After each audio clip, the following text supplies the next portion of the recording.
بسم اللہ الرحمن الرحیم۔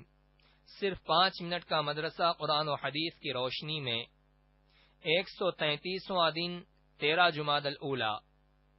نمبر 1، اسلامی تاریخ۔ رمضان کی فرضیت اور عید کی خوشی۔ سن 2 ہجری میں رمضان کے روزے فرض ہوئے، اسی سال صدقہ فطر اور زکوٰۃ کا بھی حکم نازل ہوا۔ رمضان کے روزے سے پہلے عاشورہ کا روزہ رکھا جاتا تھا، لیکن یہ اختیاری تھا۔ جب رسول اللہ صلی اللہ علیہ وسلم مدینہ تشریف لائے تو دیکھا کہ اہل مدینہ سال میں 2 دن کھیل تماشوں کے ذریعے خوشیاں مناتے ہیں، تو آپ صلی اللہ علیہ وسلم نے ان سے دریافت فرمایا کہ ان 2 دنوں کی حقیقت کیا ہے؟ صحابہ نے کہا، ہم زمانہ جاہلیت میں ان 2 دنوں میں کھیل تماشا کرتے تھے۔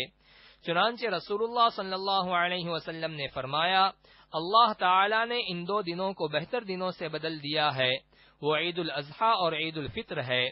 بالآخر 1 شوال سن 2 ہجری کو پہلی مرتبہ عید منائی۔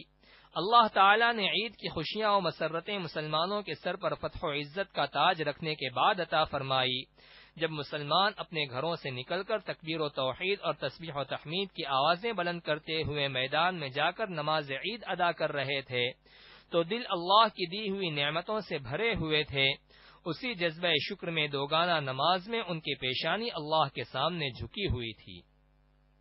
نمبر 2، اللہ کی قدرت۔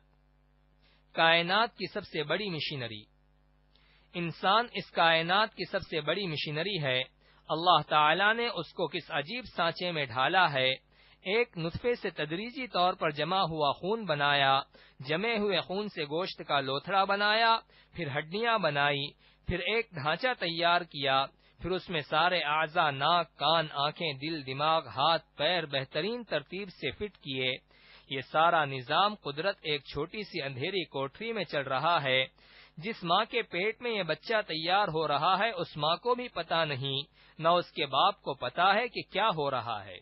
اس نظام قدرت کو دیکھ کر بے ساختہ زبان پر آ جاتا ہے، بابرکت ہے وہ ذات جو بہترین تخلیق کرنے والی ہے۔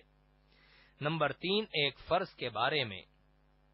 حضرت محمد صلی اللہ علیہ وسلم کو آخری نبی ماننا۔ قرآن میں اللہ تعالی فرماتا ہے، حضرت محمد صلی اللہ علیہ وسلم اللہ کے رسول اور خاتم النبیین ہے۔ فائدہ: رسول اللہ صلی اللہ علیہ وسلم کے آخری نبی اور رسول ہے، لہذا آپ صلی اللہ علیہ وسلم کو آخری نبی اور رسول ماننا اور اب قیامت تک کسی دوسرے نبی کے نہ آنے کا یقین رکھنا فرض ہے۔ نمبر 4، ایک سنت کے بارے میں۔ اسمد سرما لگانا۔ حضرت ابن عباس رضی اللہ عنہما فرماتے ہیں کہ رسول اللہ صلی اللہ علیہ وسلم ہر رات سونے سے پہلے 3 مرتبہ اسمد سرما لگایا کرتے تھے۔ نمبر 5، ایک اہم عمل کی فضیلت۔ عزت کی حفاظت کرنا۔ رسول اللہ صلی اللہ علیہ وسلم نے فرمایا، جس نے پیٹھ پیچھے اپنے بھائی کی عزت کی حفاظت کی، اللہ تعالی اپنی ذمہ داری سے اس کو جہنم کی آگ سے آزاد کر دے گا۔ نمبر 6، ایک گناہ کے بارے میں۔ مومن کو ناحق قتل کرنے کی سزا۔ رسول اللہ صلی اللہ علیہ وسلم نے فرمایا، ہر گناہ کے بارے میں اللہ سے امید ہے کہ وہ معاف کر دے گا، سوائے اس آدمی کے جو اللہ تعالی کے ساتھ کسی کو شریک کرنے کی حالت میں مرا ہو یا اس نے کسی مومن کو جان بوجھ کر قتل کیا ہو۔ نمبر 7، دنیا کے بارے میں۔ دنیا مومنوں کے لیے قید خانہ ہے۔ رسول اللہ صلی اللہ علیہ وسلم نے فرمایا، دنیا مومن کے لیے قید خانہ اور خشک سالی ہے۔ جب وہ دنیا سے جاتا ہے تو قید خانے اور خشک سالی سے نکل جاتا ہے۔ نمبر 8، آخرت کے بارے میں۔ برے لوگوں کا انجام۔ قرآن میں اللہ تعالی فرماتا ہے، جو شخص جھٹلانے والے گمراہوں میں سے ہوگا تو کھولتے ہوئے گرم پانی سے اس کی مہمان نوازی ہوگی اور اسے دوزخ میں داخل کیا جائے گا۔